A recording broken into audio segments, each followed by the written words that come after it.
आप सभी का बहुत-बहुत स्वागत है रंग डिजिटल की जो मास्टर क्लासेस चल रही हैं, उसके आज की इस चौथी श्रृंखला में, जिसमें हमारे बीच डॉक्टर सईद आलम साहब नमस्कार, सभी लोग स्वागत करेंगे आलम सर का। कैसे हैं सर? कैसे हैं? बिल्कुल, बिल्कुल ठीक। आप बताइए? बस सर बहुत अच्छे हैं सर, बहुत अच्छे हैं सर। आपको देखा और अच्छे हो गए।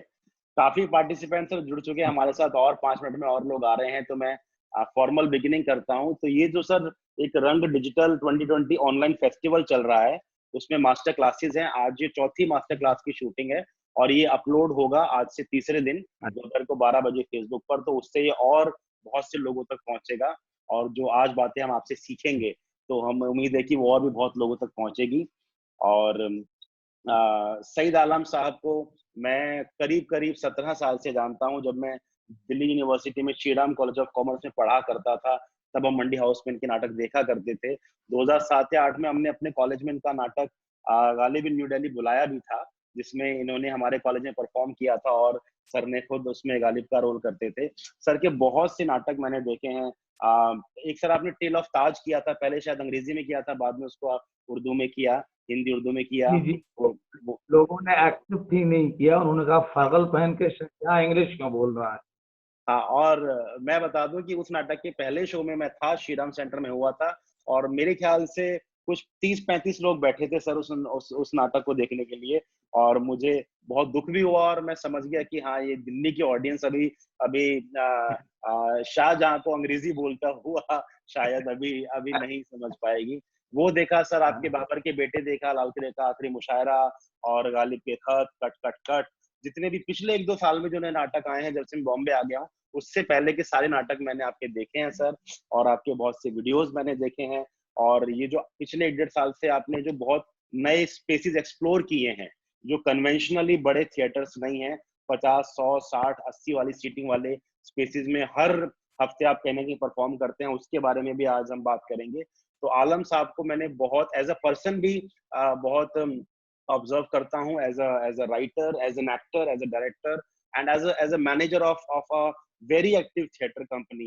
सर कितने साल के, मेरे ख्याल 2 ढाई सौ शो तो हो जाते होंगे जिस रफ्तार से आप करते हैं? नहीं, साल में 80 से 100 80 शो से के 100 के बीच बीच। होते हैं। अब मतलब हर तीसरे दिन एक शो हो गया, मतलब हर तीसरे चौथे दिन एक शो का एवरेज आ गया। हर तीसरे चौथे दिन एक शो का एवरेज आ गया। जी।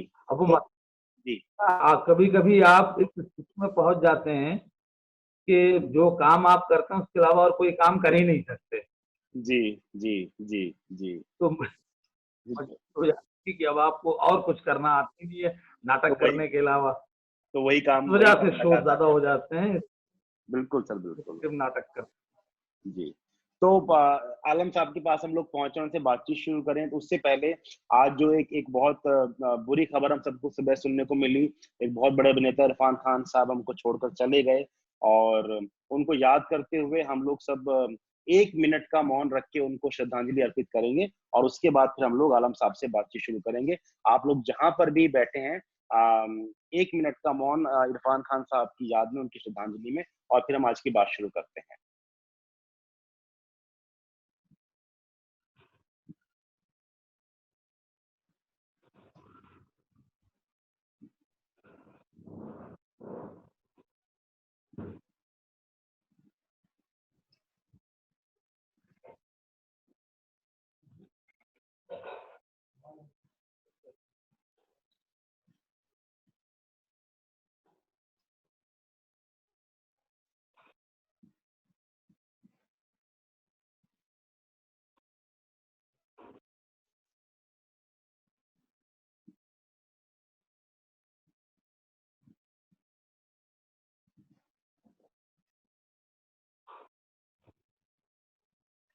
जी सर। तो सर कुछ-कुछ सवाल जो बहुत लोगों से हमने रजिस्ट्रेशन ओपन किए थे कि जो भी सवाल पूछने चाहते हैं तो लोग उस पे सवाल पूछ रहे हैं और वो आप तक भी हमने पहुँचाए और लोग आप पहले 30-35 मिनट सर हम लोग आपस में बात करेंगे, मैं आपसे कुछ सीखूँगा, उसके बाद हाउस को ओपन कर देंगे, जो जो लोग मौजूद हैं, वो आपसे सवाल पूछ पाएँगे टाइप करके या पूछ के। अभी उन सबके माइक्स ऑफ हैं, खाली आपका और मेरा माइक ऑन है। जी सर। तो सर सबसे पहले तो आलम साहब ये जो बहुत बड़ा सवाल है जो हर एक्टर फेस करता है अपनी थिएटर एक करियर के शुरुआती दिनों में, और जितना जल्दी सीख जाए उतना अच्छा है। ये जो प्रोनंसिएशन का मामला है, जो तलफ़्फ़ुज़ का मामला है, कि फिर का फ़र्क समझने में बहुत समय लग जाता है और काफ़ी लोग कभी समझ नहीं पाते। तो ये फ़र्क आप हमको समझाएँ और हमको गाइड करें। उससे पहले मैं जानना चाहता हूँ, इस फ़र्क को समझना कितना ज़रूरी है, जब ऑडियंस में 80% लोग भी उसको फिर बोल रहे होते हैं।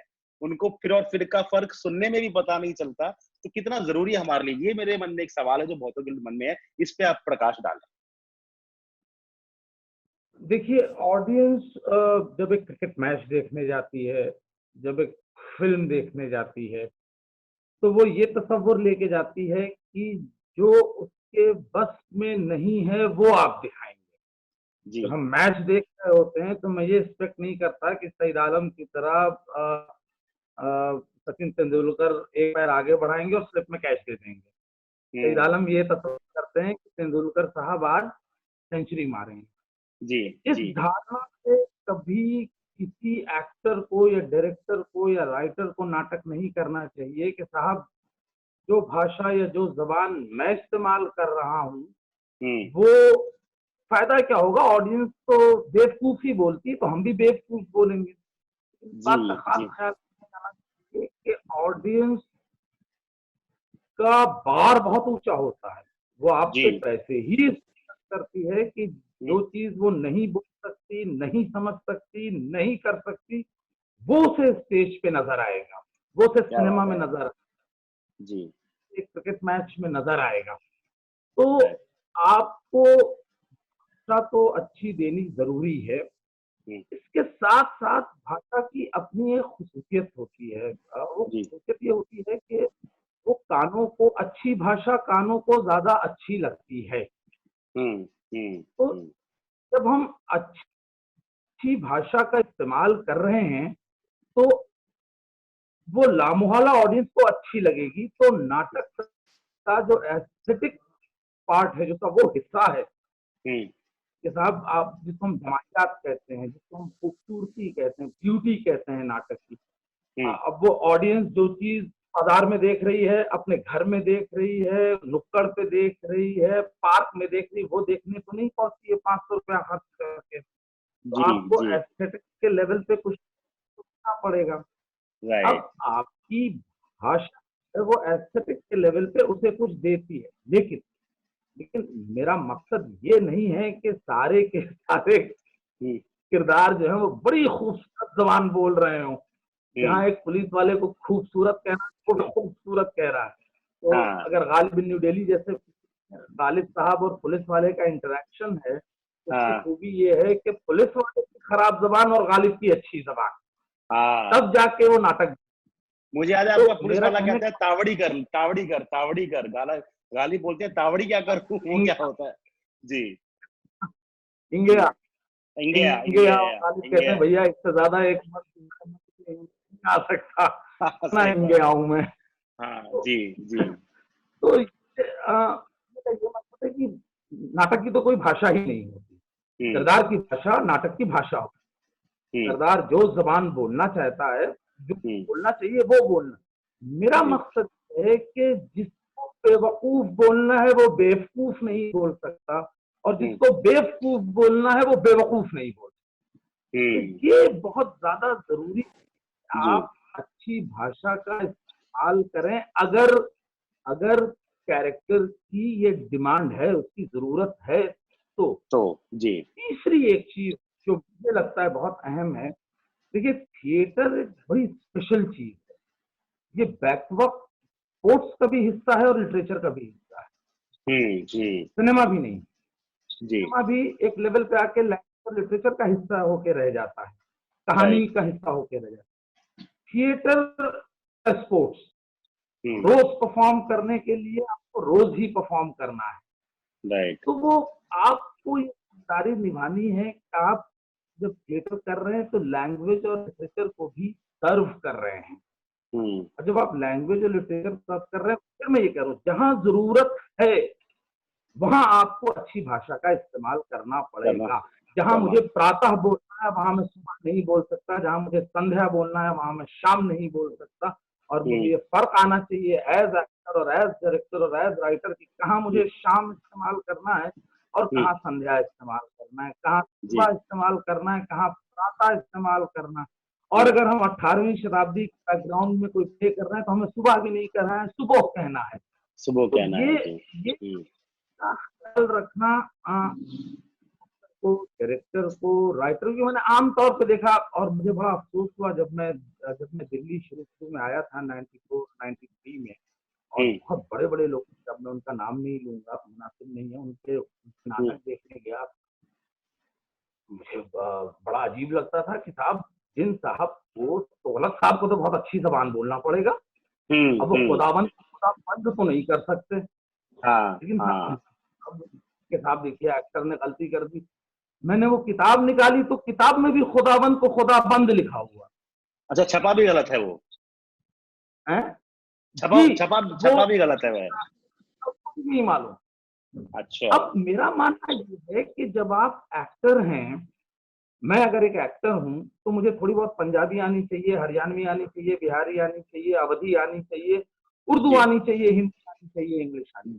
और अब आइए हिंदी, एक बिला वजह का बहुत बड़ा फर्क पैदा किया गया है कि साहब ये तो उर्दू नाटक है तो तलफ्फुज़ ठीक होना चाहिए, और ये तो हिंदी नाटक है तो तलफ्फुज़ की कोई बात नहीं। बल्कि अगर आपको याद हो, मेरा एक प्ले है कट कट कट। जी सर, बिल्कुल, कट कट कट देखा है, कई बार देखा है। वो प्ले है तो उसमें मैं एक कैरेक्टर है, राइटर जो है वो आलम है, और सीनियर एक्टर है कौशिक। तो वो राइटर साहब को नाटक से कोई मतलब ही नहीं है, बस वो इस चक्कर में रहते हैं कि तलफ्फुज़ गलत ना। अच्छा। तो वो जहां तलफ्फुज़ वो गलत करता है टोक देते हैं, और डायरेक्टर साहब को हर चीज से मतलब तलफ्फुज़ पे ध्यान, तलफ्फुज़ से मतलब नहीं देते हैं जी। एक्टर प्ले वाले दिन क्या करता है, आलम साहब ने जिन जिन उर्दू अल्फाज का तलफ्फुज़ ठीक करवाया था वो उसका हिंदी रिप्लेसमेंट ले आता है। अच्छा अच्छा। वो जी वो जी वो जो है वो कहता है ये सबसे अच्छा तरीका है, इनकी उर्दू की जगह हिंदी, और ठीक नाटक वाले दिन ये कुछ कर भी नहीं पाएंगे, ये पीछे बैठे रहेंगे। तो हमने लेकिन भाई सही हिंदी बोला जाना ही हिंदी है। जी जी, हिंदी जबान ही, मुख्तलिफ जबानों के शब्द आए हुए हों, और उसमें फारसी और तुर्की और अरबी और सबके। जी जी, अब अगर हिंदी में एक लफ्ज आ रहा है ख्याल, तो ख्याल ही बोलना पड़ेगा, ख्याल नहीं बोल सकते। अगर आप हिंदी में ख्याल बोल रहे हैं तो गलत है। हम क्या करते हैं कि उर्दू में ख्याल बोलेंगे, हिंदी में ख्याल बोल लेंगे। जी जी, जैसे हमारी बेटियां करती हैं, हमारी बेटियां अपने अब्बा के सामने बोलती हैं ख्याल, स्कूल में जाके बोलती हैं ख्याल। अच्छा, मतलब उनको सही सही तलफ्फुज़ पता है और कहाँ इस्तेमाल करना है ये भी पता है। जी, बोलती हैं दिक्कत, आके बोलती हैं कोई दिक्कत नहीं है, कोई दिक्कत नहीं है। मैं कहता हूँ दिक्कत क्या होता है? दिक्कत होता है घर में, दिक्कत होता है। जी जी, तो ये साहब आप तो सर ये बताइए आलम साहब, ये हिंदी और उर्दू के बीच हिंदुस्तानी क्या बला है? एक तरफ हिंदी है, एक तरफ उर्दू है, अब ये हिंदुस्तानी कौन सी जुबान हुई? कौशिक साहब, मैं इसको मासूमियत कहूंगा। मासूमियत, लेकिन कोई गलत धारणा से नहीं कहा जाता कि भाई अगर एक ऐसी चाल की भाषा इस्तेमाल हो रही हो अगर किसी नाटक में या किसी फिल्म में या किसी कहानी में, तो उसे हिंदुस्तानी कह दिया जाए।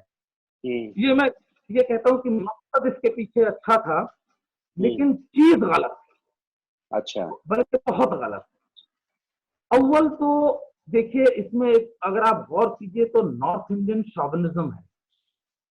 वो भाषा हिंदुस्तानी कैसे हो गई जो कर्नाटक में और केरल में और तमिलनाडु में और मेघालय में न समझी। तो ये नॉर्थ इंडिया में जो रोजमर्रा है, जो आम बोलचाल की भाषा है, उसे आप यूं बातचीत में तो हिंदुस्तानी कह लीजिए, लेकिन टर्म बहुत गलत है। हिंदुस्तानी तो वो भाषा होगी जो पूरे हिंदुस्तान में है।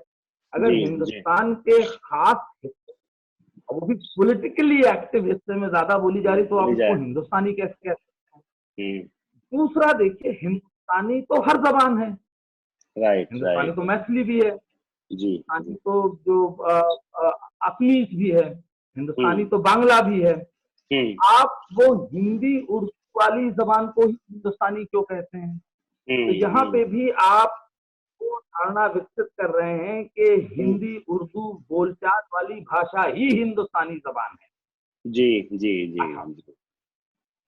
आप दो लिटरेचर को दो, इसमें कोई शक नहीं, अगर मैं एक विदेशी से हिंदी भाषा में बात कर रहा हूं तो वो कहेगा कि साहब आप हिंदी बोल रहे हैं, कोई नहीं कहेगा कि आप उर्दू बोल रहे हैं या, लेकिन जब आप हिंदुस्तान में आते हैं तो कहीं ना कहीं ये दोनों भाषाएं समान होने के बावजूद अलग अलग भी हैं। तो और की वजह से दो लिटरेचर ज़हूर में आया है, दो, एक हिंदी लिटरेचर है, एक लिटरेचर है। मैत्री शरण गुप्त और मिर्जा गालिब को पढ़ने में फर्क एक विदेशी को नजर नहीं आएगा, मुझे नजर आएगा, आपको नजर आएगा। जी, जी। अब आप बताइए, जिस जबान में आप द्रौपदी करते हैं उस जबान में मैं गालिब कर सकता हूँ? नहीं जी, सवाल नहीं करता हूँ उसमें आप द्रौपदी कर लेंगे? नहीं जी, नहीं, सवाल ही नहीं। उर्दू का झगड़ा बड़ा नुकसानदेह है, फायदेमंद चीजें इसकी वजह से दो लिटरेचर वजूद में आ गए। जी जी जी। अगर हिंदी और उर्दू एक ही जबान है तो जरा हर यूनिवर्सिटी से पूछिए कि भाई फिर एक काम करते हैं, आज से हर यूनिवर्सिटी में डिपार्टमेंट ऑफ हिंदुस्तानी होगा। हाँ, ना डिपार्टमेंट ऑफ उर्दू होगा, ना डिपार्टमेंट ऑफ हिंदी होगा। जी। वो कहेगा अरे अरे यार नौकरी के पीछे हाथ क्यों दोगे, प्रोफेसर हूँ, कहेंगे अरे साहब मैं का प्रोफेसर हूँ। तो जहाँ आपकी रोटी चलती है वहां हिंदी उर्दू को आप अलग कर देते हैं। जहाँ आपकी रोजी रोटी चलती है वहां हिंदी उर्दू को आप अलग नहीं करते और उसे हिंदुस्तानी नाम दे देते हैं, और इस दोनों जबानों को बहुत नुकसान पहुंच रहा है। जी जी। अब धारणा ये बन गई है कि जब आप यार हिंदी प्ले अगर मैं लिखूंगा तो हो सकता है लोग नहीं देखने आए, ये कहते कि अरे बड़ी क्लिष्ट भाषा में कोई नाटक होगा। जी जी। और अगर मैं उर्दू प्ले लिख दूं तो शायद लोग ना देखने आए, ये सोच के कि यार एक जिन्नाती जबान में कोई प्ले होगा। जी जी। उससे क्या किया हम सब ने, हम आप सब इसके जिम्मेदार हैं, हम लोगों ने ब्रैकेट में हिंदुस्तानी लिखना चाहिए। हाँ बिल्कुल सर, हम भी लिखते हैं चक्रव्यूह हिंदुस्तानी, द्रौपदी हिंदुस्तानी। ऑडियंस घबराए नहीं, हाँ ऑडियंस घबराए नहीं और नाटक देखने चलिए, नाटक देखने चलिए भैया कोई क्लिष्ट भाषा, लेकिन आप आषाढ़ का एक दिन रोजमर्रा की भाषा में कर सकते हैं, बिल्कुल सारा मजा ही चला जाएगा, मजा खराब हो जाएगा सर। नाटक में कभी मुश्किल जबान बहुत अच्छी लगती है, कभी आसान जबान बहुत अच्छी। नाटक कथानक क्या है, नाटक के कैरेक्टर्स क्या है, नाटक की पृष्ठभूमि क्या है, वो तय करती है नाटक की। अब आप उसको अगर वो क्लिष्ट हिंदी में है तो मैं तो आषाढ़ का एक दिन उर्दू में देखना तो कभी पसंद नहीं करूंगा। जी जी। मैं अतुल सत्या कौशिक साहब का रावण और उनके जो हिस्टोरिकल प्लेस हैं, माइथोलॉजिकल हैं, कभी कभार मुंह का मजा बदलने के लिए उर्दू में देख लूं तो देख लूं। हाँ, एक एक्सपेरिमेंट मैं तो बहुत खूबसूरत हिंदी में उसको देखना पसंद करूंगा। जी। मैंने खुद कृष्णा किया उर्दू में, और में भी किया है और उर्दू में भी किया है। जी जी। उर्दू जब मैंने अपने ऑडियंस से पूछा तो उसने कहा कि हाँ for the sake of change ठीक है, लेकिन हमारा एक धारणा बनी कृष्ण जी यही भाषा बोलेंगे तो यही भाषा बोलेंगे, वही भाषा बोलो भाई। जी सर जी। हिंदुस्तानी मुझे लगता है गलत इस्तेमाल हो रहा है, मासूमियत है, गलत मकसद नहीं है उसके पीछे, लेकिन कोई लफ्ज नहीं है जी। हिंदुस्तानी तो मैं मानूंगा जो कश्मीर से लेकर कन्याकुमारी तक बोली वो हिंदुस्तानी है, वो हिंदुस्तानी, और ऐसी कोई भाषा नहीं, या हिंदुस्तान जाने वाली सभी भाषाएं हिंदुस्तानी है, वो सारी हिंदुस्तानी है। जी जी जी सर। तो मैं आगे बढ़ता हूँ, मैं हाथ जोड़ के गुजारिश कि हिंदुस्तानी शब्द का इस्तेमाल ना किया जाए। अब सर इसके एक्टर्स वाले पार्ट पर मैं आता हूँ। अभी कुछ एक साल पहले की बात है सर, 3-4 साल पहले मैं बॉम्बे में एक नाटक देख रहा था, औरंगजेब। औरंगजेब नाटक बॉम्बे में एक कंपनी कर रही थी, मैं नाम तो नहीं लूंगा। तो जैसे ही किसी का एक शायद फाड़ शब्द आया कि इस कागज को फाड़ कर फेंक दीजिए, जैसे ही उस एक्टर ने बोला इस कागज को फाड़ कर फेंक दीजिए, सर बाखुदा मेरे सामने 3-4 लोग उठकर चले गए।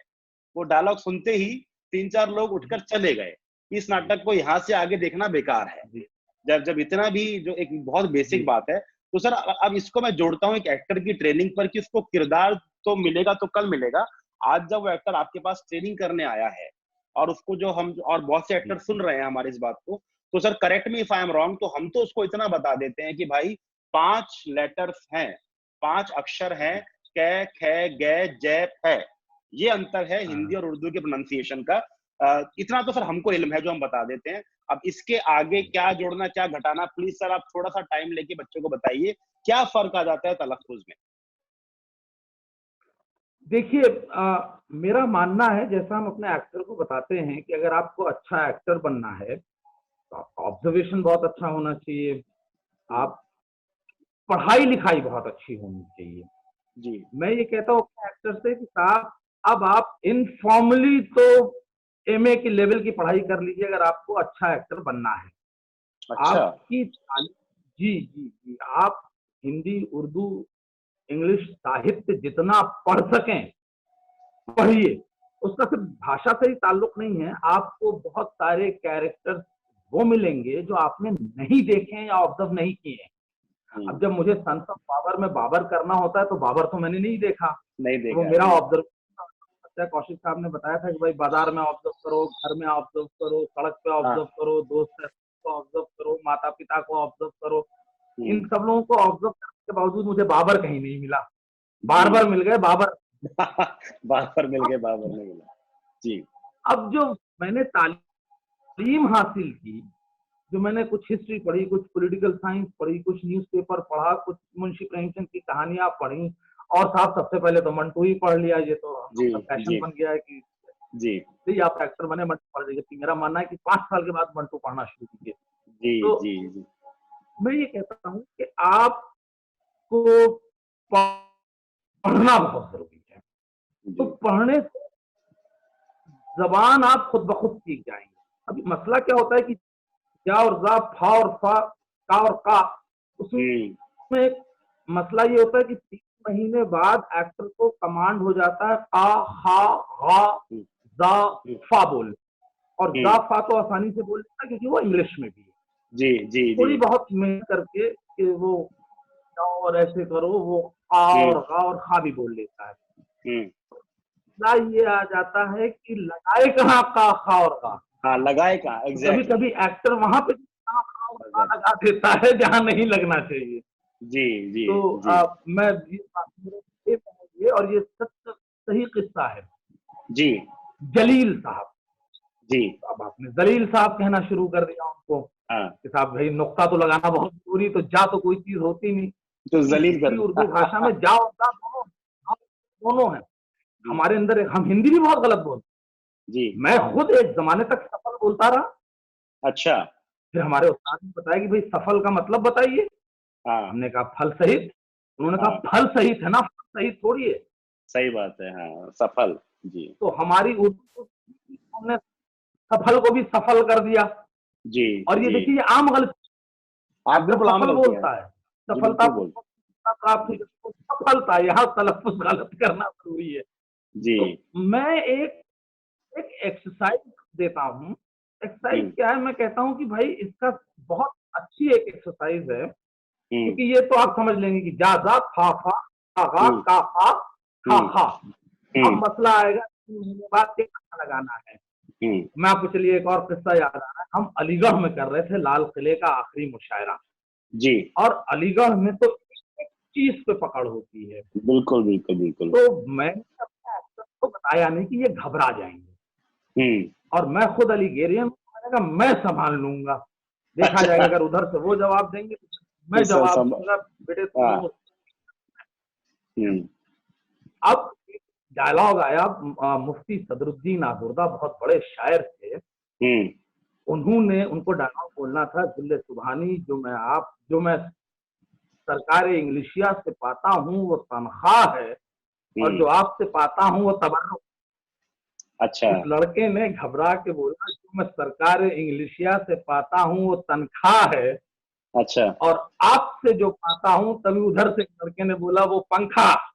अच्छा। जी। तो अब एक्टर की प्रॉब्लम ये हो जाती है कि भैया कहाँ लगाए, या और उस चक्कर में कि डायरेक्टर ने उसको इतना सिखा रखा होता कि वो हर जगह, जिस दिन हर से वो जगह सीख जाता है आ बोलना, हर जगह लगाने लगता है। हाँ। हर जगह का बोलेगा, हर जगह खा बोलेगा, हर जगह वा बोले। अब आप ऐसा तो है नहीं कि वो अलिफ बेते से सीख सकें। जी जी जी। मैं एक एक्सरसाइज बताता हूँ, और अगर सब लोग करें बड़ा हम्म। मजा आता है उसको करने। जी जी। फिल्मी गाने, हम्म।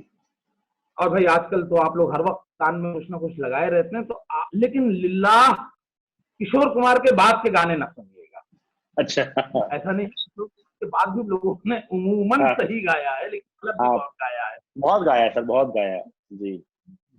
मैं तो रफी और सोनू निगम साहब की आवाज में फर्क ही इसी वजह से कर लेता था। अच्छा। ओ, हाँ, तलफ्फुज़ गलत है, इसका तलफ्फुज़ मतलब गलत ये है। सोनू निगम गा रहे हैं, रफी नहीं गा रहे हैं। जी जी बहुत जी। सही बात, जी अर्ली जी 90s की बात। तो अब जी आप बहुत अच्छा है। जी। तो उस वक्त मैं, और मुझे बहुत ज्यादा फर्क नहीं पता था कि रफी और किशोर और मुकेश और हम्म। तलत महमूद क्या हम्म। फर्क है। जी। तो मैं जब सोनू निगम साहब का गलत तलफ्फुज निकलता था, तब समझ में, अच्छा ये रफी का नहीं है, ये ये सोनू दोनों निगम निगम का। साहब रफी। जी जी जी। तो गाना, फिल्मी गाने और फिल्मी गानों में शायरी का स्टैंडर्ड बहुत अच्छा है। जी जी मैं जी। तो ये कहता हूँ कि यार तुम लोग बिला वजह गालिब लेके क्यों बैठ जाते हो। हम्म। गालिब मुझे नहीं समझ में आता यार, गालिब ये- उर्दू के बड़े बड़े प्रोफेसर को समझ में नहीं आता। जी गालिब का कोई नाटक देख लीजिए, गालिब का सीरियल देख लीजिए, गुलजार साहब का सीरियल देख लीजिए, जी, बनाता है वाले गालिब पे। के आप इस्तेमाल करते हैं। हम्म। दो तिहाई गालिब बहुत मुश्किल है, जी जी, बिल्कुल एक बिल्कुल। तिहाई गालिब बहुत आसान जी है। गुलजार से लेके नसीब से लेके सईद आलम, सब लोग गालिब का एक तिहाई इस्तेमाल करते हैं, वन दो थर्ड तिहाई कभी राइट। इस्तेमाल नहीं करते। जी जी तो जी। मैं कहता हूँ यार गालिब लेके क्यों बैठे हो, गालिब यार हम्म। हमें समझ में नहीं आता है, तुम्हें कहाँ से हम्म। समझ में। आपको लता के गाने सुनिए, हम्म। और तलफ्फुज दुरुस्त करना है तो रफी साहब के यहाँ भी काफ कभी कभी जवानी हम्म। में गलत हो जाता है, अच्छा, काफ लता गलत हो के यहाँ जाता है। कभी तलफ्फुज गलत नहीं। गलत नहीं होता है। जी। तो गाना सुनिए तो आप एंटरटेन होंगे। मैं हम्म। एक्टर्स को ये बताना चाहता हूँ कि अगर वो लोग गाने सुने किशोर हम्म। कुमार तक के, हम्म। और सुनने के बाद वो गौर करें कि इस गाने में कौन कौन से शब्द ऐसे इस्तेमाल हुए हैं जो मैं कुछ और बोलता हूँ और किशोर साहब ने किसी और तरीके से उसको अदा किया है। हम्म। कि मैं हम्म। काबिल बोलता हूँ, वो काबिल बोलते हैं। काबिल बोलते हैं। मैं जरा बोलता हूँ, वो जरा बोलते हैं। मैं हम्म। बाजार बोलता हूँ, वो वो बाजार बोलते बाजार बोलते हैं। हैं। और उन गानों को एक और अच्छी एक्सरसाइज है, उन हम्म। गानों को गाइए मत, उन हम्म। गानों को शायरों की तरह पढ़िए। पढ़िए। जी तो जी आप धीरे धीरे, आप ABCD तो हम किसी जबान की नहीं सीख सकते, जी तो जी। आप धीरे धीरे, और ये बहुत वक्त लेगा, ऐसा नहीं है, हम्म। हमसे भी बहुत बड़ी बड़ी गलतियां हो जाती हैं। मैं आपको, अगर इजाजत है, टाइम है, बिल्कुल सर, ऑल मैं योर्स। अभी जी वेस्ट जी। बंगाल में प्ले कर रहा था sons of Babar. Sons of Babar. जी। बहैसियत अकबर मैंने एक लफ्ज बोला, जजिया। जजिया। हाँ, जो जजिया लिया जाता था, जी जी जी जी। हिंदू मुस्लिम से हम्म। जजिया लिया जाता था, हम्म। Islamic government. जी। तो मैंने बोला जजिया, और ये बड़ा आम शब्द है, बहुत इस्तेमाल होता है, हिस्ट्री के स्टूडेंट को मालूम है जजिया। जजिया। जी। इस्लामिक स्टेट, मुस्लिम से एक टैक्स लिया जाता था जजिया, जो अकबर ने खत्म कर दिया था। हम्म। तो एक साहब ने बात बहुत कोने में ले गए, और उन्होंने मुझसे कहा कि ये जिजिया ला। तो अच्छा। मैं अड़ गया, मैंने कहा कोई सवाल ही नहीं पैदा होता। अब मैं हिस्ट्री का स्टूडेंट हूँ, और वो भी अलीगढ़ के हिस्ट्री डिपार्टमेंट का स्टूडेंट हूँ, जजिया हो ही नहीं सकता। मैं अपने प्रोफेसर से जजिया सुनता आ रहा हूँ, जिजिया कैसे हो जाएगा। हम्म। वो बड़े नेक आदमी से, उन्होंने डिक्शनरी के दिखा दिया, अच्छा। उसमें जिजिया लिखा हो। अच्छा। हाँ, हम्म। तो भाई अब मैंने अपने आप को डिफेंड करने की कोशिश की। मैंने कहा भाई उर्दू में एक उसूल है कि जो चीज बार बार गलत बोली जाए वो सही हो जाती है। अच्छा। जैसे सुबह, हाँ। जैसे हम बोलते हैं ना सुबह, सुबह। गलत है, सुबह लफ्ज है। लेकिन अब इतना सुबह सुबह सुबह बोला जाने लगा कि वो मान्य हो गया है कि साहब ये सुबह है। मैंने कहा साहब गलतुल अवाम इसको कहते हैं। अगर अवाम इस शब्द को बार बार गलत बोले तो वो सही मान लिया जाएगा। तो मैंने कहा साहब गलतुल अवाम में शायद थी। उन्होंने कहा लेकिन आप तो अकबर थे। हाँ, क्या बात है जी, आप तो अकबर थे जी। तो जी। मैं मजीद अपने आप को डिफेंड नहीं करूंगा। हम्म। तो हम आप सब लोग जो भाषा के अपने आप को बहुत ज्ञानी समझते हैं उनसे हजारों गलतियां होती हैं। बिल्कुल बिल्कुल बिल्कुल और बिल्कुल। अक्सर ऐसा हुआ है, अक्सर ऐसा हुआ है। और बड़े शरीफ बड़े नेक लोग होते हैं। मौलाना आजाद में प्ले करता था, उसमें टॉम हॉल्टर की उर्दू के तो क्या क्या गुण गाए जाते थे। जी जी जी। सब सब पौधा। हम्म। और एक प्रोफेसर ने, प्रोफेसर कुमारा स्वामी, कुछ इस किस्म के प्रोफेसर थे साउथ इंडिया के। साउथ इंडिया उन्होंने की बोला जी। पौधा नहीं होता, पौधा होता है। अच्छा। हाँ। और फिर हम लोगों ने डिक्शनरी देखा, वो पौधा निकला। पौधा पौधा। संस्कृत में हो जाएगा, जब आप उर्दू बोल रहे हैं तो पौधा होगा, धा का अच्छा। इस्तेमाल नहीं होगा, धा का इस्तेमाल होगा। और दरगस्त। मौलाना आजाद जी जी जी। ऑल्टर साहब जब कहते थे यार तुमने तो मुझे, प्रॉब्लम ये कि तुमने मुझे वो कैरेक्टर्स दे रखे हैं जो बादशाह से ज्यादा उर्दू अच्छी जानता है, जो हाँ नेता से हाँ। ज्यादा उर्दू अच्छी जानता है। तो मैं बहुत तंग रहता हूँ कि यार कोई गलती ना हो जाए। गलत जी, हाँ जी जी जी। एक ये गलती तो हुई कि मुगल सल्तनत अंग्रेजों को दे बैठे, हाँ लेकिन बहादुर पर उर्दू की गलती नहीं कर सकते। हाँ, सही बात है, वो तो नहीं कर अब सकते जहां नहीं। जहां मुझे हिंदी बोलना है, हम्म। और जहां मुझे इंग्लिश हिंदी बोलना है या साहित्यिक हिंदी बोलना है, भाई हम्म। मैं तो रामधारी सिंह दिनकर, मैथिली शरण हम्म। गुरु, तीनों को जब हम्म। पढ़ता हूँ तो हम्म। इस, काश ये जबान मुझे आ सकती, काश मैं जी। संस्कृत उतनी ही जानता जितना हिंदी जानता हूँ तो मजा हम्म। आता। जी तो जी। बहुत सी एक्सरसाइज है। आप अब आप हम्म। पीएचडी तो नहीं कर सकते उर्दू हिंदी में। जी फिल्मी गाने सुनिए, मैं एक्टर बताऊंगा, फिल्मी जी गाने सुनिए, बड़े जी गाने होते हैं, एंटरटेन भी करते हैं वो आपको, बड़ा जी। अच्छा लगता है सुनने में, म्यूजिक बहुत अच्छी होती है। हम्म। और देखिए कि भाई कौन कौन से शब्द इसमें ऐसे इस्तेमाल हो रहे हैं जो जी। हम आम जिंदगी में गलत इस्तेमाल कर जाते हैं। राइट। तो बस इसके अलावा तो जी। आपको अपनी एक चीज और मैं बोलता हूँ जो एक्टर नहीं मानता है, और मैं हम्म। एक्टर को अक्सर सोचता हूँ, हम्म। अपनी जाति जिंदगी में, निजी जिंदगी में भी आप अपनी इच्छा दुरुस्त रखिए। हम्म। फॉर एग्जाम्पल अब मुझे सही आलम अवधि तो बोल लेंगे क्योंकि वो हम्म। उनकी भाषा है, जायज हम्म। है, खाई या थई। हम्म। अब मुझे हिंदी तो सीखना पड़ेगा, हम्म। और वो जबान मुझे रोजाना की बातचीत में भी इस्तेमाल करना पड़ेगा। करनी पड़ेगी जी तो वो जी। नेचुरली आएगी जब हम स्टेज पे जाएंगे। हम्म। मैं नाम नहीं लूंगा।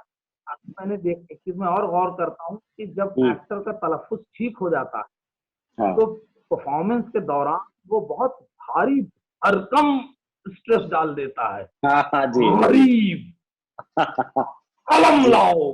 और हाँ अगर हाँ मुगलिया दौर का भाई औरंगजेब कर रहा है हाँ वो, हाँ, और ठीक हो गया है उसका, तो बिल्कुल तोड़ देगा उसको कलम जी। लाओ वरना मैं ये जी। पन्ने फाड़ दूंगा। तो वो जब तक आप रियल जिंदगी में फाड़ दूंगा नहीं बोलेंगे, जी जी तब तक आप तो एक्टर को अपनी आम जिंदगी में भी, जी। बातचीत में भी, मिलने जुलने, उससे कभी कभी एक्टर परेशानी भी बताता है कि भाई आज मैंने घर में थोड़ा तलफ्फुज वाली उर्दू बोल दी, माँ बाप नाराज हो गए, बोले यार ढंग से बात किया करो। ढंग से तो बात किया कर। आम जिंदगी में जी जी।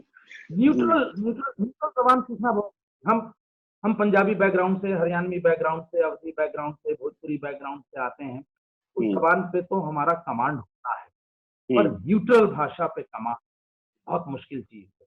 जी सर और बिल्कुल। मैं सैल्यूट करता हूँ फिल्म आर्टिस्ट को जी और ये धर्मेंद्र वगैरह, सुनील दत्त वगैरह, कुछ मैंने ऐसे किसी इंटरव्यू में बोला तो वो पंजाबी के अलावा कुछ बोलते ही नहीं, जी जी जी लेकिन जी, फिल्मों में बहुत साफ हिंदी बड़ी बोल लेते हैं। साफ जबान, जी साफ, जी, तो मेरे ख्याल से उनकी ट्रेनिंग होती होगी। बिल्कुल बड़ी होती मुश्किल होती से, है। ओहो जी तुरख बोल गए, फरख बोल गए, जी वरना जी, बड़ी जबान इस्तेमाल करते हैं। न्यूट्रल भाषा सीखना बहुत जरूरी है, सीखनी जरूरी है। उसको जी सर, जी सर, आगे बढ़ते हैं। ऑडियंस के क्वेश्चन से पहले एक दो क्वेश्चन मेरे और हैं कि सर, सईद आलम साहब डायरेक्टर तो हैं ही, साथ में एक्टर भी हैं। तो आप मुझे बताइए, जब आप एक्टिंग करते हैं तो आपको डायरेक्ट कौन करता है और आपकी गलतियां कौन निकालता है जब आप खुद एक्ट कर रहे होते हैं? ये 2 फेज में हुआ है। ये अच्छा जो पहला फेज था, उसमें सारे लोग वही थे जो मेरे कुलीग थे, अच्छा। मेरे हमउम्र, जी, तो वो तो टोक देते, वो वो तो टोक कह देते थे। देते थे कि भाई ये ये गड़बड़ है। हाँ हाँ। फिर एक फेज ऐसा आया कि जनरेशन गैप पैदा हो गया। अब मेरे जी, साथ ये दिक्कत है बहुत, अब बच्चे मुझे टोकते नहीं, अच्छा, नहीं इसका असर टोकते। मेरे पे पड़ता है। और हम्म। फिर पुणे में जाके मजाक करते हैं, जब अच्छा, वो मजाक करते हैं तब वो खबर मुझको मिलती है। वो मिल जाती अब है। मैं जी ये करता हूँ, एक तो मैं गालिब न्यू दिल्ली में गालिब करता हूँ 73 साल के, जी जी। और एक मैं टीवी में बड़ा भाई करता हूँ 18 साल का। हम्म।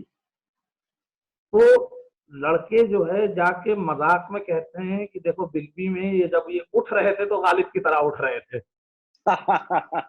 अच्छा। जी जी जी जी। और गालिब में जब डायलॉग बोल रहे थे तो बिग बी के बड़े भाई बन गए थे। हाँ हाँ और अब इन बदमाश ने काम शुरू किया है, जिसकी वजह से मुझे अपनी आदत बदलनी पड़ी। प्ले के बाद हाँ जब मैं रिव्यू करता था तो कलम लेके बैठ जाता था, तुमने हाँ यहाँ गलत बोला, यहाँ गलत बोला, ये गलती थी, ये गलती थी, ये गलती हाँ थी। हाँ। अब बच्चे क्या करते हैं कि कागज कलम पे मेरी गलतियां नोट करते हैं अच्छा और आपस अच्छा। में बोलते हैं कि देखो ये गलती थी, लेकिन एक आदमी उनमें भी घुसे हुए, तो वो मैं फिर समझ मुझे गया। आके बता देते हैं जी कि जी। ताहिर ये कह रहा था यहाँ यहाँ यहाँ यहाँ, तो बड़ा मजा हाँ। आता है। मैं कहता हूँ भुला के लाओ, मैं ख्वाब में भी ये गलती नहीं कर सकता। वो कहते हैं कि नहीं आपने ठीक है। वहां। अब एक जरा सा ये परेशानी आती है मुझे, लेकिन इशारों इशारों में बता देते हैं कि साहब आपके हम्म दाग और गालिब में कोई फर्क नजर नहीं आता, आपके हम्म। दाग और बहादुर में कोई फर्क। कोई फर्क नहीं आता। मैं एक मुझे मालूम है क्योंकि अब वो जनरेशन गैप हो गया है, मुझसे 20-20 साल छोटे बच्चे बच्चियां हैं, तो वो हम्म मुझे टोकेंगे नहीं। हम्म ज्यादा तैयारी करके जाता हूँ और हम्म देखता रहता हूँ हम्म चेहरे पे हाव भाव कैसे आ रहे हैं। तो ये लग जी रहा है कि भाई दाग में भी मैं दाग कर रहा हूँ और हम्म, गालिब में भी मैं दाग ही कर रहा हूँ। जी तो जी तैयारी बहुत करता हूँ। और एक जी। हमारे ग्रुप में एक ये है कि भाई एज एक्टर आपको डायरेक्टर को भी चैलेंज करना है। हम्म।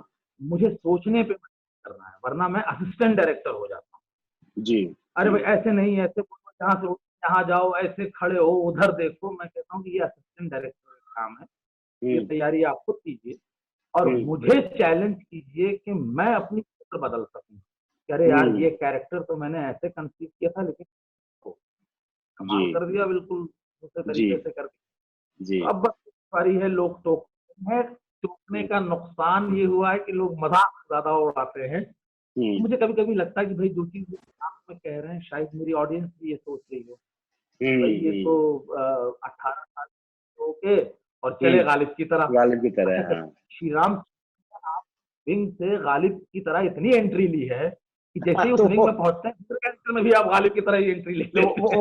और अगर कभी तलफ की गलती मुझसे हो जाए अच्छा। तब तो साहब, हाँ हाँ, कभी कभी हुई जाती है भाई। स्टेज का मजा ही यही है, हाँ। तमाम तर तैयारी के स्टेज और स्पोर्ट्स का तो मजा यही है ना, जी तमाम जी तर तैयारी के बावजूद जी हो जी सकता है जी। आपने या कोई बहुत हम्म गलत डायलॉग बोल गए, हम्म। या कुछ बड़े तलफ़ माहिर बनते थे, खुद तलफ़्फ़ुज़ जो जी। है वो गलत कर दिया। हाँ हाँ। ये सब कमियां तो हैं भाई, चलती तो रहती। सब यही मजा है सर थिएटर का, यही मजा है। तो सर अब हम आते हैं अपनी ऑडियंस की तरफ। ऑडियंस में जिसके पास भी सवाल है अपना हाथ उठा सकते हैं या मैसेज टाइप कर सकते हैं। अंकित दुबे हैं सर, इनका एक सवाल है। अंकित दुबे जी, मैं आपको अनम्यूट कर रहा हूँ। जी अंकित दुबे, अब आप अपना सवाल पूछ सकते हाँ, हैं। हेलो, नमस्ते सर। हेलो, नमस्ते नमस्ते आवाज आ दुबे रही है? साहब। हाँ। सर, बिल्कुल जैसे कि बहुत। हम, हाँ, जब हम डिक्शन पे काम करते हैं अपने नॉर्मल लाइफ में भी हम उसको यूज करते हैं। पर जब कभी कोई जी ऐसा करेक्टर आता है कि जिसको हमें, मतलब हमें यूपी ईस्ट का दिखाना है या बिहार, ऐसी जगहों पे जहाँ के हम इतना डिक्शन पे काम नहीं करते, तो जी उस कैरेक्टर को करने में जो हमें चैलेंजेस आते हैं कि अब हमें फिर से अपनी भाषा को खराब करना पड़ता है। तो जी इन चैलेंजेस को हम कैसे एक्सेप्ट करें और उसके बाद फिर हम वापस से अपने डिक्शन को कैसे क्लियर करें? इसके लिए कोई ट्रिक है या कोई एक्सरसाइज कुछ ऐसा हो? देखिए, भाषा अ, ठीक करना मुश्किल काम है, भाषा खराब करना बहुत मुश्किल काम नहीं है। बल्कि जब आप भाषा ठीक कर लेते हैं तो आपको भाषा की खराबियां और खामियां भी पता चल जाती हैं। तो आपको मालूम होता है सबकॉन्शियसली भाषा खराब कैसे करनी है।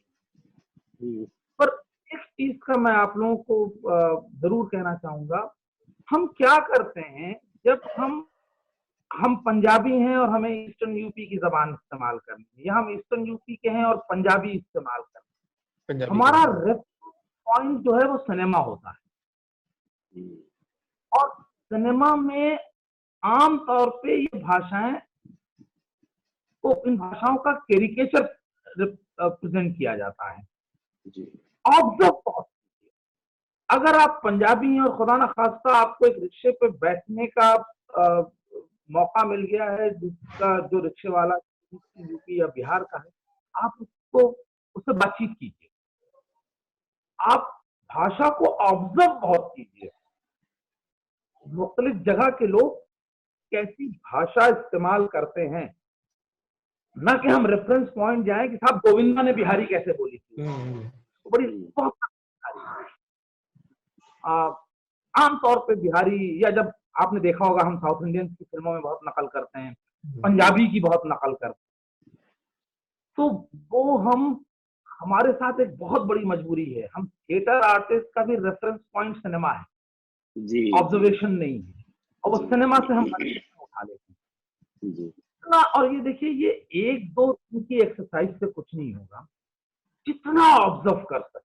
और खासकर जब आपको कोई ऐसी भाषा बोलने वाला इंसान मिले जो आपकी भाषा नहीं है, मैं गलत लफ्ज इस्तेमाल कर रहा हूँ, भाषा लहजा, या लहजा, लहजा, तो हाँ। उसको बातचीत में इंगेज गौर से उसको सुने। और बिहारी बिल्कुल वैसी भाषा नहीं जैसी हमारी फिल्मों में बोली जाती है। बड़ी अच्छी, बड़ी मीठी, बड़ी बहुत बहुत अच्छी जबान है साहब। और अगर कोई बिहार के बैकग्राउंड का शख्स हिंदी पे कमांड हासिल कर ले, क्या बहुत बेहतरीन हिंदी और उर्दू वो लिखते हैं। और इसीलिए आप देखिए कि इस तरीके से बहुत से लोग साहित्य में आए, बहुत बहुत से बहुत लोग बहुत हिंदी उर्दू साहित्य सही में आए। में, क्योंकि जब कमांड इनको हो जाता है न्यूट्रल भाषा पे, तो मेरा कहने का मकसद ये है कि ये ऑब्जर्वेशन कि मैं किसी साहब के साथ बैठा, ऑटो वाले के साथ बैठा, और ऑटो वाले साहब पंजाबी हैं। अब मैंने गौर किया कि साहब ये पंजाबी नहीं है, ये बल्कि दिल्ली वाले पंजाबी हैं। और इनकी जबान और इनका तलफ़्फ़ुज़ और इनके शब्द, ये आपको धीरे धीरे धीरे धीरे धीरे धीरे सब कॉन्शियसली सीखना पड़ेगा। कॉन्शियसली कि सब ये एक एक्सरसाइज ये होती है, उससे फायदा तो होगा। वो भाई पर्सनल प्ले करना है तो अब आप दिन भर रिक्शे वाले को ऑब्जर्व नहीं करेंगे, तो वो जो आपको एक्सरसाइजेस बताई गई हैं, उस एक्सरसाइजेस का इस्तेमाल करते हुए पर्सनल वाला, लेकिन आमतौर पे आप ऑब्जर्व कीजिए। और हम लोग जिस शहर में रहते हैं, दिल्ली है या बॉम्बे है, वहां पे बड़ी अच्छी चीज है, वहां तो अलग अलग लबो लहजे वाले बहुत हर सारे तरह लोग के। हैं। जी मिल जाते हैं तो जी। और जब उनसे बातचीत करें तो आप खुद कम बोलिए। ये तो मेरे उस्ताद अशोक कुरंग साहब ने, मैं बोलता बहुत था, दुनिया की हर चीज पे अपना ओपिनियन देता था कि अगर थिएटर करना है तुम्हें तो बस एक चीज का ख्याल रखो, मुंह बंद रखो और कान खुले। और ये मैं आज तक ऑब्जर्व करता हूँ, मुंह बंद रखिए, क्या बात कान खुले रखिए, जी। आप एक्टर बन जाएंगे। थैंक यू अंकित, आगे बढ़ते हैं। मैं आपको म्यूट कर रहा हूँ सर, कुछ सवाल और मैसेज पे आ रहे हैं। ग्रेट। सर जो हमें आर शब्द को लेके, रा को लेके जो परेशानियां आती हैं, जैसे मुझे पर्सनली ये काफी प्रॉब्लम आती है कि रा मेरा जब अपनी टंग ऊपर जानी चाहिए वो कहीं ना कहीं दांतों के बीच में दब जाती है, तो वो आर मेरा सही नहीं निकल पाता। अभी सर मैं उसको लेके काफी प्रैक्टिस कर रहा हूँ, बट स्टिल अगर कुछ ना कुछ सर और कोई टेक्निक हो या कुछ उसके उस पे आप कुछ बताएं तो। र सर, र आर जो शब्द को है, रा शब्द र को, जो हर्फ है जी रा। जी। आप कहानियां पढ़िए, उसी आवाज में पढ़िए और उसको रिकॉर्ड कीजिए, और रिकॉर्ड करने के बाद उसको दोबारा सुनिए। तो पहले जब आपको ये एहसास होगा कि यहाँ ये गलती है, फिर उसको दोबारा रिकॉर्ड कीजिए। और अगर कहानी सुनने में आपको परेशानी हो रही तो फिर वही कीजिए, कोई फिल्मी गाना ले लीजिए, पहले वो सुनिए, फिर उस फिल्मी गाने को पढ़िए, गाइए मत, पढ़िए, पढ़िए और फिर देखिए। तो ये अगर आप अगेन कोशिश ये कीजिए कि अगर परसों प्ले करना है और रा आ रहा और प्रॉब्लम हो रही तो रिप्लेस कर लीजिए किसी लफ्ज से, या गिमिक का सहारा लीजिए, ऑडियंस को पता न चलने दीजिए। लेकिन लॉन्ग टर्म के लिए आप ये कीजिए कि आप कहानियां पढ़िए, उसी आवाज में पढ़िए, रिकॉर्ड कर लीजिए तो बहुत अच्छा है, क्योंकि वो फिर आप भूल जाएंगे 24 घंटे के बाद। वो जब रिकॉर्ड में जब आप अपनी आवाज, लेकिन क्रिटिकली सुनिए, आप अपने सबसे बड़े दुश्मन बन जाइए। अभी ये फेसबुक और यूट्यूब की वजह से मसला ये हुआ है कि हर शख्स गाने लगा है, हर शख्स रिकॉर्ड करने लगा है, हर शख्स कहानियां सुनाने लगा है, और बड़ा इंटरेस्ट रहता है अपने आप से। वो मत कीजिए, आप पढ़िए, रिकॉर्ड कीजिए, बार बार सुनिए, बार बार पढ़िए। देखिए तलफ़्फ़ुज़ जो है वो पढ़ने से भी बहुत ठीक होता है। आप मुसलसल पढ़ते रहिए, आपको पता भी नहीं चलेगा कि कब कब वो ठीक हो गया। और ये भी मैं आपको बता दूं कि ऐसा नहीं है कि 1 साल या 2 साल के बाद सब ठीक हो जाएगा। सारे लोग बहुत बड़ी-बड़ी गलती करते हैं। अभी एक दिलीप कुमार साहब का एक वीडियो किसी ने भेजा, ये लिख के कि क्या बेहतरीन उर्दू बोल रहे हैं। और अल्लाह तौबा, पहले ही जुमला गलत था। अच्छा। और उस जुमले के बाद उन्होंने वाकई बहुत बेहतरीन उर्दू बोली। तो तो उन्होंने बोला ये सबसे ज्यादा बेहतर है ये। अच्छा। तो भाई बेहतर तो उससे बेहतर हो सकता है, सबसे ज्यादा तो बेहतरीन हो सकता है। क्या लेकिन बात है जी आप जी। साल में बोलने में, अरे साहब एक से कोई कह ही नहीं सकता कि मैं 5 मिनट सही बोल सकता हूँ। बल्कि अपने क्षेत्र में भी ये चीज की। हम जब मौलाना आजाद 2.5 घंटे टॉम ऑल्टर साहब करते थे, तो एक हमको बडोला साहब ने बताया कि भाई मौलाना आजाद इंसान थे, ऐसा नहीं हो सकता है कि एक शख्स 2.5 घंटे तक मुसलसल बोलता रहे और उससे फंबलिंग ना हो। हमारी अपनी रियल लाइफ में 5 मिनट के अंदर अंदर 5 फंबलिंग हो जाती है। जी जी। तो बडोला साहब ने बताया कि भाई ये चीज थोड़ा बहुत स्टेज पे भी लाओ। तो कैसे हो सकता है कि गालिब साहब जो है 1.5 घंटे तक बहुत खूबसूरत जबान बोलते हैं, वो इंसान है, उनसे फंबलिंग होगी। जबान का संबंध तो फिक्र से, दिमाग से, दिमाग और जबान में कंफ्यूजन हुआ तो गलती होगी, आदमी हकलाएगा। मैंने देखा है जब लोग तकरीर करते हैं तो बहुत बड़े बड़े अच्छे अच्छे लीडर जो है वो तो गलतियां हो जाती हैं। स्पॉन्टेनियस बोलना, टेम्पोर बोलना, उसमें गलती ना हो। और ये चीज अब हम लोग स्टेज पे भी लाते हैं। बल्कि एक बार तो एक साहब ने रिव्यू दिया कि नाटक तो बहुत अच्छा था लेकिन एक्टर बार बार डायलॉग भूल रहा था। हाँ। वो हम ये एक्सपेरिमेंट कर रहे थे कि जबान नेचुरल लगे, ऐसा ना लगे कि याद करके थोड़ा एक आध जगह फंबलिंग करना है, एक आध जगह गलत बोलना। अच्छा, तो फीडबैक पकड़ लिया। बहुत अच्छा था, डायलॉग भी भूल रहा था एक्टर। ओके, थैंक यू अंकित। आगे बढ़ते हैं सर। रंजीव का ये सवाल है, उसने मैसेज पे भेजा। हाँ रंजीव बोरा, रंजीव मैंने आपको अनम्यूट कर दिया है, पूछिए। Yes sir. Sir good evening sir. मेरा एक सवाल है कि सर थिएटर को कमर्शियली और पब्लिकली वो सम्मान और वैल्यू कब मिलेगी जो डिजर्व करता है? मतलब इतनी मेहनत करते हैं हम सब। देखिए साहब, आप इस लिहाज से कभी कोई थिएटर क्या, कभी कोई काम ना कीजिए कि मुझे, मैं जितनी मेहनत कर रहा हूँ वो सम्मान और वैल्यू मुझे मिलनी चाहिए। भाई देखिए, जितनी मेहनत एक मजदूर कर लेता है, जितनी मेहनत एक रिक्शे वाला करता है, हम उसकी 5% मेहनत भी नहीं करते हैं थिएटर आर्टिस्ट। तो जब उस बेचारे को सम्मान क्या मिलना तो छोड़िए साहब, बेइज्जती ज्यादा हो रही है समाज में। तो आप ये सोच के कभी कोई काम मत कीजिए कि इससे मुझे वो सम्मान और वैल्यू मिलेगी जो हम डिजर्व करते हैं, क्योंकि ये खुद आपने आपने तय किया। आपको किसी ने डॉक्टर या इंजीनियर या साइंटिस्ट या थिएटर आर्टिस्ट या सिनेमा आर्टिस्ट बनने से रोका नहीं था। अब आप वही जो कॉर्पोरेट का रूल है, और जो कृष्ण जी ने भी कहा था कि भाई मेहनत करते जाइए और फल की चिंता ना कीजिए। कुछ लोगों का कहना है कि ये सिक्की वालों ने लिखवाया था कृष्ण जी से गीता में। हमारा बहुत कहता है कि मेहनत करते जाओ जी, और फल की चिंता फल मत की इच्छा करो। मत करो। जी, जी। हमारे प्राइम मिनिस्टर साहब कहते हैं कि डीए नहीं मिलेगा, लेकिन हाँ, मेहनत डीए करो, नहीं मिलेगा, काम मेहनत करते करो। रहो।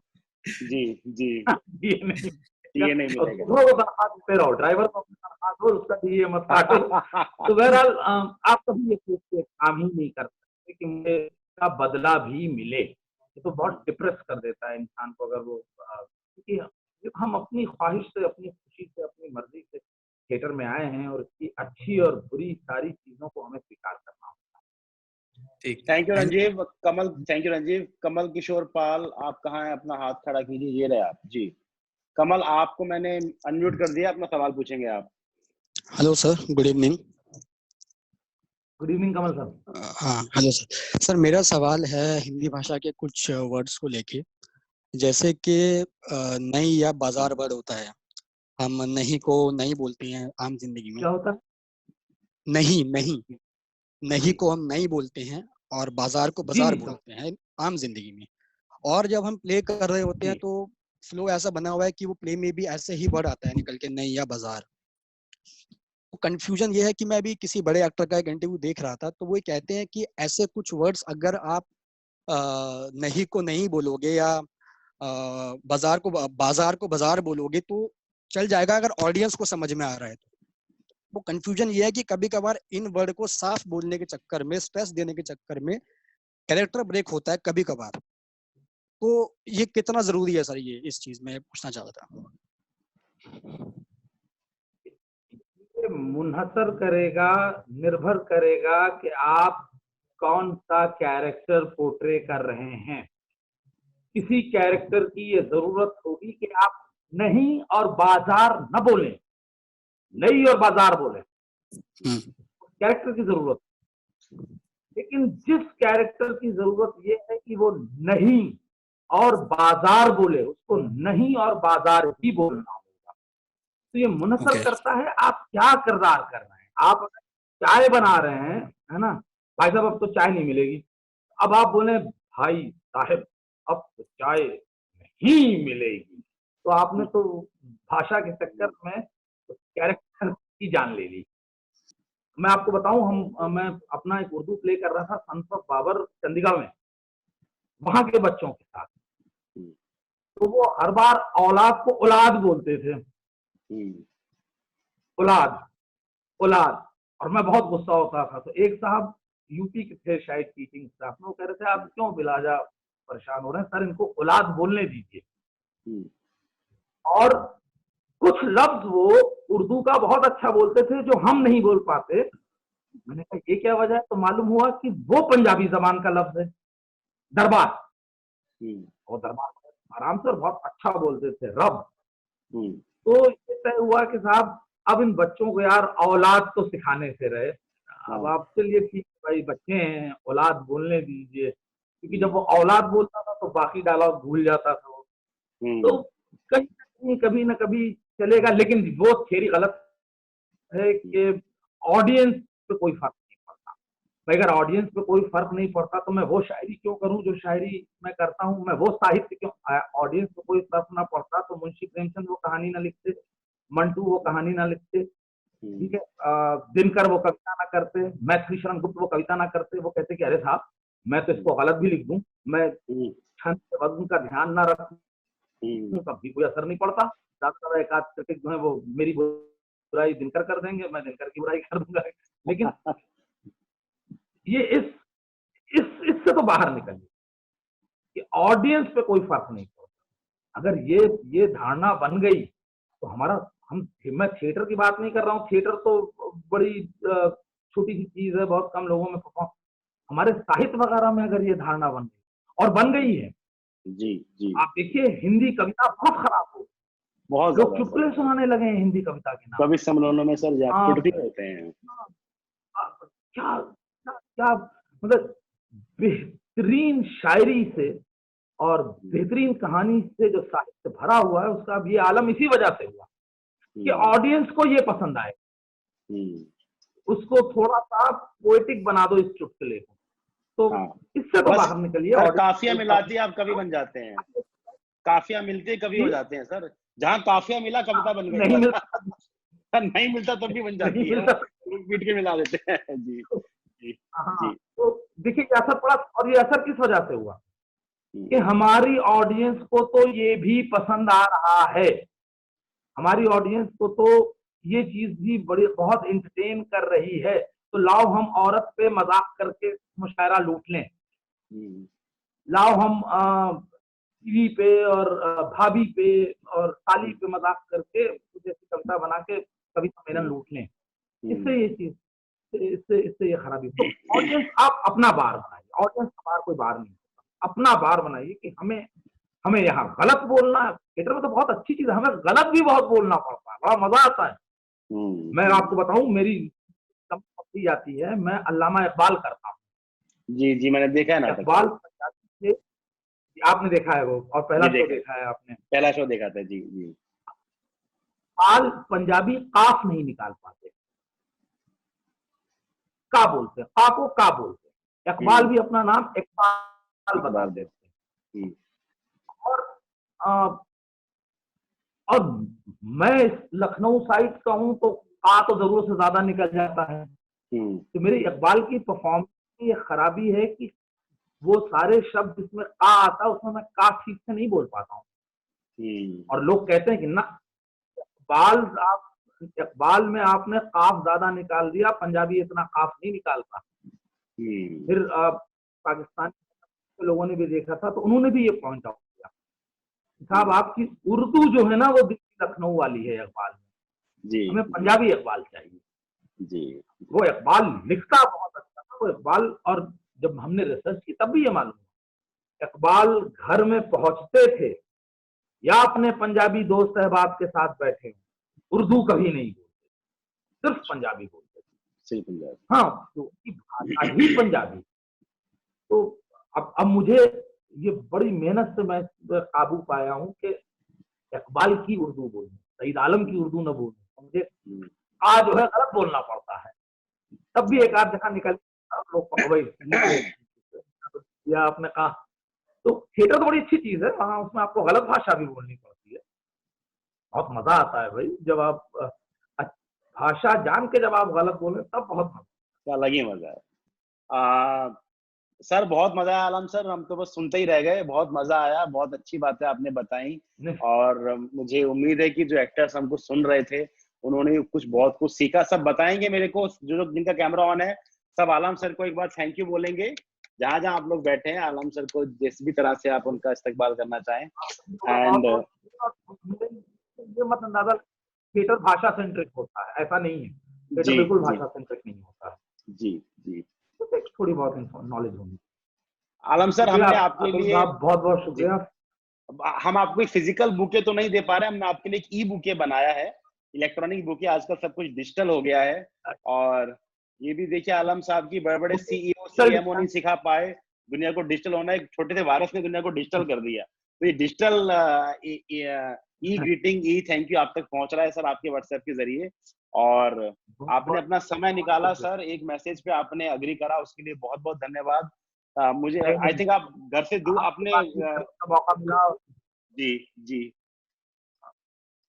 और जो बेहतरीन थिएटर आपने 8-10 साल में किया है और जो बेहतरीन थिएटर आपने दिया है, उसके हम सब लोग बहुत शुक्रगुजार हैं। जो हम तसव्वुर भी नहीं करते थे, हमेशा हम नेगेटिव होके सोचते रहते थे, अरे ये तो हो ही नहीं सकता, ये तो हो ही नहीं सकता, ये तो हो ही नहीं सकता, और दिल्ली में तो बिल्कुल नहीं हो सकता। वो आपने कर दिखाया है। तो इसके लिए आप ही लोग का हम आपको आशीर्वाद है बहुत सर, आपसे सीखे हैं, आप ही के नाटक देख देख के हम लोग सीख के बड़े हुए हैं सर। सिखाते रहिए सर, इंस्पायर करते रहिए, गाइड करते रहिए, and thank you so much sir, thank you so much, thank you so much, ठीक है। Thank you ji, thank you, आदाब। Thank you ji, thank you sir.